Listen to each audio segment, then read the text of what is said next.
Muito bom estar com você no ar. Tá? Verdade. Ronan é um grande advogado, né? E eu queria que, para começar nosso trabalho, você falasse para o nosso público seu nome, tá? Sua profissão. Sim. Né?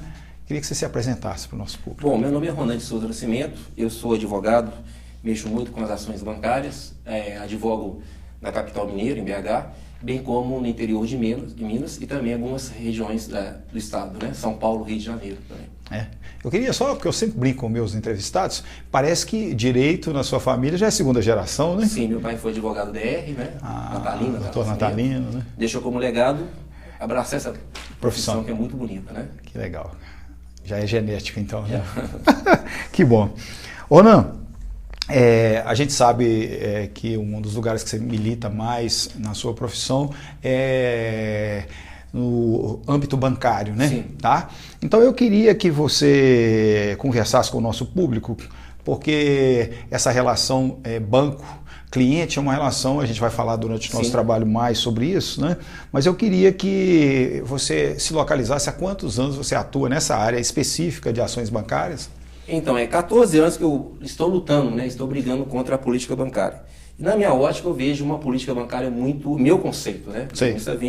Eu vejo uma política bancária muito predadora, muito desumana, muito covarde, que beneficia, né, que leva uma vantagem manifestamente excessiva em relação aos bancos ou entidades bancárias. O que seriam entidades bancárias? Financeiras, bancos, cooperativas de crédito, enfim.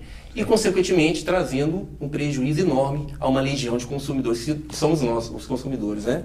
Agora, responder a segunda parte da pergunta, não obstante esse fato, nós temos uma política bancária totalmente voltada para a lucratividade dos bancos, mas nós temos uma política de acordo, que é muito em relação aos processos bancários, judiciais bancários, relacionados aos contratos de financiamentos. Então, deixa eu só localizar melhor para o nosso público. Então, você chega, você já tem uma experiência, vem vivendo nisso há quantos anos? Há 14 anos. Né? E me parece que funciona assim. Você tem um cliente, do outro lado você tem o banco, não é isso? E você tem uma ação bancária de discussão de valores, né? De contratos assinados. Temas bancários como anatocismo, alta percentualidade dos juros remuneratórios, taxas administrativas, né? Mas o que me causa mais impactante é a questão da carga de juros, que é muito alta. Ah, tá. E então eu queria que você aprofundasse. Uma colocação, se permite, Pode. 90%, isso que é interessante. Quando eu falei que existe uma política de acordo, 90% das ações que passaram no meu escritório foram encerradas mediante ótimos, extraordinários, bons acordos. Ou seja, poucas pessoas têm conhecimento dessa área. Ou seja, existe uma política das composições amigáveis que poucas pessoas conhecem, que são os acordos que são selados dentro dos processos bancários. Então você está querendo dizer para o nosso público que o nosso público pode ter a seguinte garantia.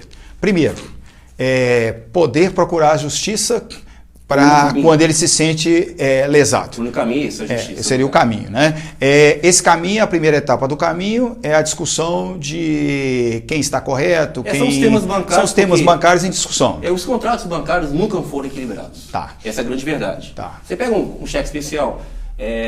O cheque especial, os juros remuneratórios oscilam entre 8% a 14% ao mês. Sim. Então vamos imaginar um contrato que cada contrato tem uma taxa de juros. Vamos imaginar que um contrato é 12%. Em 10 meses, o consumidor está pagando 120% de juros. O cartão de crédito é 400% ao ano. Então, são muitas coisas que têm que ser discutidas, né? E aí parece que você está deixando uma dica para a gente, porque no Brasil a gente, primeiro, o público, o nosso povo tem um pouquinho de medo de procurar a justiça, né? Isso já é uma tendência nossa. A segunda é quando você está lutando com um departamento jurídico maior, que é um departamento jurídico de um banco, né? Você se sente muitas vezes constrangido e tem uma série de coisas nesse nível. Mas existe aí, você está me falando que numa fase de fechamento de processo, existem os acordos, né? Sim. Eu queria que você falasse disso mais, assim, de uma forma mais tranquila, sem muito termo técnico, para que o nosso público entenda o que seriam esses acordos. Eu vou dar um exemplo, né? Por que os bancos estão fechando ótimos acordos, excelentes acordos, extraordinários acordos, né? Evidentemente que há um conjunto de motivos, um conjunto de fatores, né? Que acabam impulsionando o ótimo acordo, o excelente acordo, o extraordinário acordo. Quando você fala excelente, para a parte do consumidor. Você está como exemplo, a pessoa ia pagar o banco 100 mil, fecha um acordo de 7 mil reais. economiza R$93 mil. Isso é um ótimo acordo, né? E acontece com muita frequência. Um dos motivos que eu posso apontar com muita segurança é a chamada teoria do dano eficiente. O que é isso? Apenas 1% dos contratantes consumidores buscam a intervenção do Poder Judiciário, né, através de uma ação de revisão de contrato ou outro tipo de ação. Então vamos só colocar isso no ar aqui. E detalhe, contratos que não estão equilibrados, que nunca foram equilibrados. Deixa eu só voltar aqui, porque eu queria que você frisasse isso mais ainda. Então nós temos desequilíbrio de contrato e é uma parte ínfima das pessoas procuram revisar o seu contrato. Você tem uma ideia desse 1% que eu estou citando, já contabilizando as ações que os bancos impetram contra consumidores, como as ações de busca e apreensão, as ações de cobrança, execuções bancárias, ações de reintegração de posse, já contabilizando isso. Então é muito fácil, no campo da visibilidade, você enxergar a teoria do dano eficiente. Ou seja, nós temos milhões de contratos bancários levando um lucro astronômico para os bancos, mas apenas 1% dos consumidores contratantes buscam a intervenção do Poder Judiciário. O que seria, então, essa teoria do dano eficiente? O banco cria um método comercial, ilegal e joga no mercado. Mas quantas pessoas vão buscar a justiça? O banco já sabe que apenas 1% vão reclamar. Teoria do dano eficiente. Então eu fico pensando aqui com meus botões, eu acho que eu poderia fazer essa afirmação e eu queria que você falasse do que eu vou dizer aqui agora. Então, na realidade, é um número ínfimo da população que procura isso. Talvez nem 1%. Nem 1%. E existe no direito uma instância, por exemplo, eu estou sentindo que eu estou prejudicado em um contrato que eu fiz numa instituição financeira, né? Que não precisamente seria um banco só. Né? E, num determinado momento, eu percebo que está ficando inviável o pagamento, sim, porque já fez uma amortização muito grande. Hoje, no direito, é possível um cliente te procurar para fazer um pré-estudo da situação dele com você? Como é que é isso? Sim, perfeitamente. Primeira coisa, acho que o advogado tem que passar pela orientação jurídica. Nem todos os processos é revisão de contrato. Existe ação de prestação de contas, que é um outro tipo de ação. Existe ação consignatória. Então, acho que o advogado, a preocupação do advogado é orientar o cliente. Eu tenho a preocupação de, antes de entrar com a ação, que faça um check-up. Orientação, que tipo de ação que eu vou entrar. Uma coisa é você analisar um contrato bancário no início do contrato. Outra coisa é você analisar o contrato no meio do contrato, no final do processo. Entendi. Entendeu? Muitos consumidores buscam um advogado quando já quitaram seus contratos. Vejo como a pior alternativa possível. Entendi. Então, conselho do advogado que mexe 14 anos. Está com um problema bancário? Primeiro, não tenha dó de banco. Porque o banco não tem dó da gente. Não é isso? Sem dúvida. Você entrando com uma ação no começo do contrato, a chance, a probabilidade de você oferir um acordo é gigante. E poucas pessoas conhecem isso. Beleza, então vamos só dar uma repassada porque eu acho que a gente está caminhando para um lugar legal. Então, nós somos um país que o sistema financeiro proporciona empréstimos para a nossa população e a nossa população faz esse empréstimo, ela assina contratos, né, sempre sem uma orientação jurídica adequada. Você vê isso muito no jornal, no jornalismo, na mídia, né? Pessoas estão devendo, procura o gerente, vai negociar com... Não, procura o advogado, ele que é a pessoa certa. Mas o advogado especializado. Entendi. Então aquele advogado que é... Que geral, não tem... exatamente. Advogado que é especializado, porque ele já vai saber o pulo do gato, né? Porque, igual volta a repisar, a política bancária de acordo era muito forte. Os bancos ligam para os advogados celebrando ótimos acordos, que ninguém acredita. Eu tenho colegas que mexem na outra área e quando eu falo que o cliente economizou numa ação R$500 mil, o cara não acredita, mas acontece. Mas quantas pessoas estão pagando cheque especial? Quantas pessoas estão pagando financiamentos bancários, fazem refinanciamentos? Eu aí vou te fazer essa pergunta também, né? E quando eu já passei por isso, né, como cliente, né? A gente, num determinado momento, a gente está com uma situação meio vou usar um termo lá da engenharia, meio embodocada com o banco, e eu faço um refinanciamento. Então você está me dizendo também que antes de eu elaborar um financiamento, antes de eu conversar com o meu gerente, antes de eu conversar com a minha instituição financeira, antes de eu conversar com o meu contador, eu deveria ter uma orientação jurídica. Explique isso melhor. No Brasil não tem essa questão da advocacia preventiva, né? A pessoa já procura o advogado quando já está com um problema, no caso, né? Muitas pessoas perdem veículos de busca e apreensão porque não tem um advogado orientando ali. Então isso é muito comum, essa é a nossa cultura. Vou citar um exemplo. Quando eu falo que tem 1% buscando a intervenção do Poder Judiciário, isso é o retrato da nossa cultura. Entendi. A gente ainda acha que o banco é muito poderoso. De fato, o banco é poderoso. Mas tem o outro lado da moeda, né? A lei do consumidor. As defesas do consumidor. Nós temos armas poderosas, nós temos a lei de usura, nós temos o Código Civil, nós temos a lei especial do consumidor, nós temos uma decisão do Supremo que foi favorável ao consumidor. Basta o advogado lutar. Agora, podemos enfrentar outro problema. A benevolência e a complacência do Poder Judiciário em relação à política bancária. Isso é um fato. Você entra com uma ação, de repente está deparando com uma situação que o banco está cobrando 200%. O Poder Judiciário dá o aval disso. Só que, atrás dessa política, essa benevolência, existe a política bancária. Por quê? Qual que é a nossa grande arma para fechar um acordo com o banco? Usar o tempo. O tempo ele trabalha a favor do consumidor e não do banco. Então, uma ação que pode, às vezes um débito que você pode pagar a dívida em um ano, você entrando com uma ação em discussão essa dívida pode demorar 3, 4, 5, 6, 7, 8, 9 anos. Então quer dizer que esse interesse do banco também de resolver isso mais rápido. Então eu vou encaixar uma outra pergunta que eu acho interessante. Então quando você está falando que nós temos uma relação hoje complexa, né? Vamos falar assim, usando o Sponville lá, o nosso francês lá, você tem uma relação complexa entre o cliente e a instituição financeira. Exatamente. Tá. E nós estamos dizendo que o nosso cliente ele seria quase que um polo passivo dessa relação, né? Então, nós estamos dizendo também que seria necessário para o nosso cliente, né? Eu adoro o Dr. Drauzio Varela quando ele chega e aconselha o Brasil inteiro como se portar dentro de processos médicos, né? No direito nós não temos isso, na engenharia a gente não tem isso, né? Então, como o nosso cliente não tem isso, então ele tem sempre um advogado especialista nessa área para ele estar podendo conversar com ele. Então você está me dizendo que a par da gente ter as dificuldades jurídicas de resolução nos tribunais, nós temos o banco já numa posição já de supremacia. Sim. Né?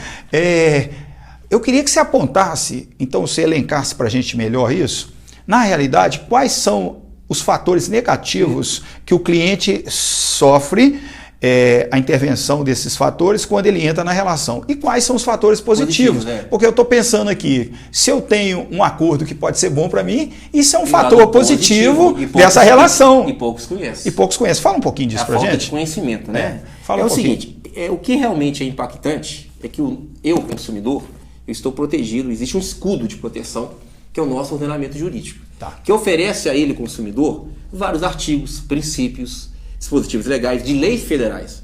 Estou me reportando de MP, portaria, leis federais. Nós falamos de Constituição e essas coisas. Que vigora o quê? A dialética do equilíbrio contratual. Equilíbrio. Todo contrato bancário tem que estar equilibrado. Isso é um princípio. Né? Ou então a tese do revisionismo contratual. Fazendo aqui uma resenha. Código Civil 2002. Vou destacar. Princípio da boa-fé objetiva. Quando você pega um contrato que está cobrando 400% é boa-fé. Não, a gente tem que suspeitar. Aí você começa a fazer adequação. Princípio da função social do contrato. Está no Código Civil, artigo 422. Pega um contrato que o banco está te cobrando 200%. Cadê a função social do contrato? Não existe. Princípio que veda o enriquecimento sem causa. Quando você pega um contrato, está te cobrando, você pega um carro e paga no final 2 carros, não é enriquecimento sem causa? Fala aqui, princípio que veda o enriquecimento sem causa. Você pula para a lei de usura, aí você começa a enxergar coisa muito mais profunda, mais política do que jurídica. Há 83 anos atrás, 82 anos atrás, minha mãe nem nasceu. Tinha nascido, já tem ideia de ser bisavó, nem tinha nascido. Já tinha uma lei que condenava juros capitalizados. Há 83 anos atrás, já tinha essa lei de usura que condenava juros remuneratórios acima de 12%. Há 83 anos atrás, já dava o direito ao contratante o direito à repetição de débito. Correto? Temos a lei especial do consumidor, a lei consumerista, que é a grande arma do consumidor. Vou destacar o princípio da boa-fé objetiva, o princípio do equilíbrio contratual, a política contra a prática abusiva. Está tudo no código, é só... Então quer dizer que tem coisas positivas demais a serem usadas, né? Não acabou não, como se não bastasse. Temos a nossa lei maior, nossa carta política. Destaque para os princípios da isonomia e da igualdade. Entendi. Princípio da moralidade, enfim. Então, mesmo diante, o que eu quero concluir, mesmo diante de um cenário, um riquíssimo repertório em favor do chamado equilíbrio contratual, que é essa tese que eu estou batendo sempre, ou a tese do revisionismo contratual, ou da revisão dos contratos bancários, vejo como fator negativo permissa vênia aos julgadores, mas veja a nossa justiça muito benevolente com a política bancária. Evidentemente, Luiz, nós vamos encontrar julgadores que se colocam contra essa política bancária, que se coloca contra a prática abusiva, que se coloca contra o enriquecimento sem causa, mas a grande verdade é que a maioria, lamentavelmente, a maioria dos nossos julgadores e magistrados se colocam a favor dessa política bancária. Agora, em relação, no tocante, o lado positivo, veja bem, talvez seja a única área da advocacia que o advogado, não obtendo um resultado satisfatório dentro de um processo judicial, de uma ação bancária, mesmo assim os bancos celebram ótimos, excelentes acordos. E esse acordo, na realidade, o advogado está presente, né? Lógico, seria isso. Agora, isso que é interessante, os acordos não dependem de um ato sentencial do juiz. Entendi. Ou então o acordo não depende de um acórdão, que é uma decisão proferida uma do tribunal. Jurisprudência, qualquer coisa. Não depende, os acordos são selados entre os advogados. Isso que é o lado positivo, que poucas pessoas conhecem. Então, nós já estamos caminhando já para o nosso final, né? Do nosso trabalho. Eu já queria deixar no ar aqui outros convites para estar com você no ar. Eu acredito que esse assunto ele é de fundamental importância para todos nós, né? A gente tem conhecimento que o nosso ordenamento jurídico ele tem um valor assim, muito interessante, muito bem feito, né? Tanto que você falou aí de coisas de 80 anos atrás que já nos garantiam. 82 anos atrás. Né? Isso que é chocante. Então, eu queria que você fechasse o trabalho hoje, porque em off você estava me falando que vai começar agora um trabalho de aulas, de cursos para advogados. O meu objetivo, Luiz, é o seguinte, não é o lado conceitual. Qualquer matéria você pesquisa no Google, né? O que é juros capitalizados? Você vai encontrar vários artigos, a informação chega rápido, né? Esse curso é estratégia, o lado prático. Como o advogado vai conduzir um processo? Aquele advogado que acabou de sair da faculdade. Ou então um advogado que sempre trabalhou na área de família, na área criminal, de repente começa a advogar nessa área. Eu, particularmente, eu vou construindo minha advocacia dia após dia. A cada dia eu vou aprendendo. Lógico que o que vai fazer o advogado ficar bom na área é o dia a dia. Mas com esse curso ele já vai poder fazer os primeiros passos e também advogar com uma certa segurança. O que a gente percebe com muita frequência, advogados que não mexem nessa área, fazendo péssimos acordos, deixando o cliente totalmente desorientado. O meu curso é o objetivo de deixar o advogado já apto para fazer uma advocacia. Então eu acredito, nós vamos deixar seu contato no ar. Mas eu gostaria de fazer uma colocação. Pode fazer. Eu queria colocar 3 exemplos, e não estou fazendo nenhuma crítica ao Poder Judiciário, mas que provam, rapidamente, a benevolência, a complacência do nosso Poder Judiciário em relação à política bancária, que para nós advogados, que somos legalistas, né, que defendemos a lei, é chocante. Primeiro exemplo, lei de usura, que você falou agora, uma lei de 33, decreto 22.626-33. Há 82 anos atrás, volto a repetir, já estava condenado juros capitalizados, há 82 anos atrás já estava condenado juros remuneratórios acima de 12%, e dava o direito à repetição de débito. Alguma coisa mudou nisso? Nada. Nada. Correto? Segundo exemplo, muitos juízes estão aceitando. Isso eu acho um grande absurdo, um grande escândalo.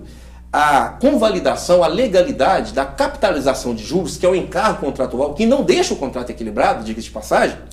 Um fator desequilibrante, né? Em cima de medida provisória, que não é lei. Medida provisória não é lei. E veja bem, quando se fala em medida provisória, aí eu vou chegar a uma coisa mais escandalosa. É preciso, como condição sine qua non, ou seja, condição necessária, urgência e relevância. Eu pergunto, onde estaria a urgência e a relevância da medida provisória 2170-36-2001, que autoriza juros capitalizados? Confesso que eu não consigo entender. E mais um exemplo recente agora. Em 2013, surgiu uma nova lei. A Lei 13.081-2003, salvo menor engano, que acrescentou no nosso caderno processual o artigo 285B do CPC, ok? Permite, dentro de um pleito revisional, você consignar um valor incontroverso. Isso está na lei. A lei fala, o consumidor, valor incontroverso. Acontece que a maioria dos nossos juízes não vem aplicando esse artigo, que beneficia o consumidor. Ou seja, estão negando vigência a uma lei federal, negando vigência a um artigo que beneficia o consumidor. Mais um forte exemplo que o nosso Poder Judiciário é benevolente, muito bonzinho com a política bancária. Eu queria, então, nós vamos deixar seu contato no ar, tá? Nós vamos deixar seu contato dos seus cursos, tá? Nós vamos deixar o seu contato para que os clientes possam te procurar para consultas, né? Não só para estar entrando com o processo. Inclusive, segunda, quarta e sexta, na rua Guajajaras, 1470, sala 104. Segunda, quarta e sexta eu dou orientação jurídica gratuita. Beleza. Orientação jurídica. Nós vamos estar colocando independentemente se a pessoa vai fechar comigo ou não.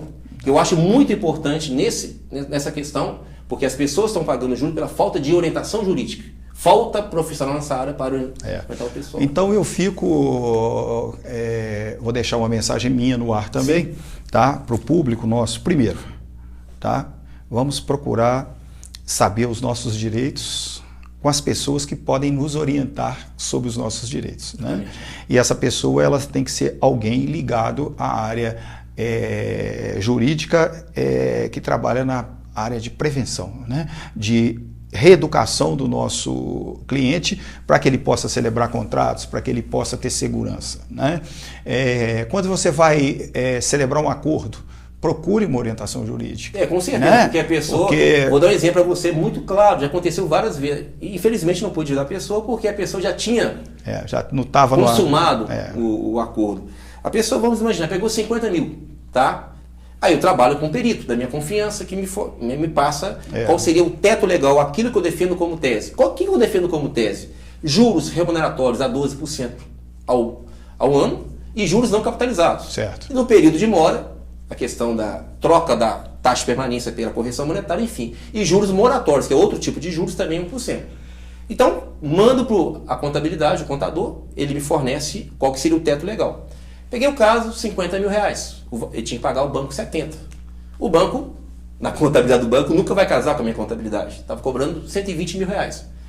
Aí, só que o banco falou, não, paga 80. Pô, de 120 para 80 mil é um excelente acordo, mas não é um excelente acordo. Eu tinha que pagar 70. E se ele entrasse com uma ação na justiça uma ação que demora muito tempo, que pode ter primeira instância, segunda instância, STJ, STF, ação rescisória, enfim, uma ação que pode demorar uns 20 anos, ele poderia fechar um acordo em 20 mil reais, se fechou 80 mil reais. Isso acontece toda hora. Entendeu? Então... Outra questão muito perigosa, o refinanciamento. Cuidado com a palavra refinanciamento. Significa, o meu conceito, é adjetivo de arapuca, de armadilha, é comprar mais dívida. Quantas pessoas que são orientadas, são engenheiros, médicos, são até empresas, têm conhecimento, mas na hora de faz o refinanciamento, está comprando mais dívida. Bastaria um advogado que mexe nessa hora para abrir uma discussão na justiça e quem sabe não, com certeza fechar um ótimo acordo. Então eu queria te agradecer a presença. Muito obrigado. Tá? Eu tenho uma consideração muito grande por você. O nosso público precisa no ar de ouvir coisas dessa natureza. Em momento nenhum aqui nós estamos para criticar o judiciário, o banco. Nós estamos aqui para falar dos nossos direitos. Mas eu como advogado eu posso tecer comentários. E você pode tecer comentários.